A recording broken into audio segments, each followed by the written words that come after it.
Well, hello and good morning to you all. This morning here in Luke chapter 5, we see Jesus calling some disciples, Simon, John, James and Levi, who later became known as Matthew. And yes, Levi or Matthew is the same guy who went on to write the Gospel of Matthew. But apart from Jesus calling these four guys to become his disciples, we also read of Jesus healing a man with leprosy and a paralyzed man who was brought to Jesus by his four friends. I mean, it's an action-packed chapter, isn't it? But what caught my eye in chapter 5 was the calling of Levi, or Matthew. Now, Matthew is a tax collector, and although he's a Jew, he's hated by his fellow countrymen because he was seen as being in collaboration with the Romans, who were ruthless occupiers of Israel. And they demanded heavy taxes from the Jews, which the tax collectors collected on behalf of the Romans. But did you notice how Jesus called Matthew? It just says that Jesus was walking past his little tax office. He sees Matthew at work and says to him, "Follow me," which Matthew does immediately.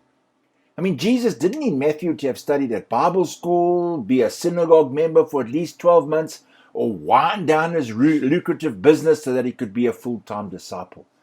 I mean, you could say in the midst of his sin, because tax collectors were known to steal from the people, in the midst of his sin, Jesus calls Matthew to come and be his disciple. Are you wrestling with sin in your life this morning? Do you feel so disqualified from God using you, or feeling as if God cannot call you to something because you haven't prepared enough, or you're not ready? Man, I've still got this and that to do. I mean, this story gives us all encouragement. Yes, walk away from that sin when God calls you, and stop dwelling on the lie that God will only call you when you've got all your ducks in a row. As you and I continue to read the Gospel of Luke together, we will see none of the people Jesus called as his disciples were sinless, and nowhere does Luke say any of them had all their ducks in a row or were just waiting for Jesus to WhatsApp them and invite to be his disciple. I can tell you, more often than not, God calls us when we least expect it. And we're never ready for what he calls us to. But God knows us, and you and I need to have the confidence and faith that he knows best. Amen.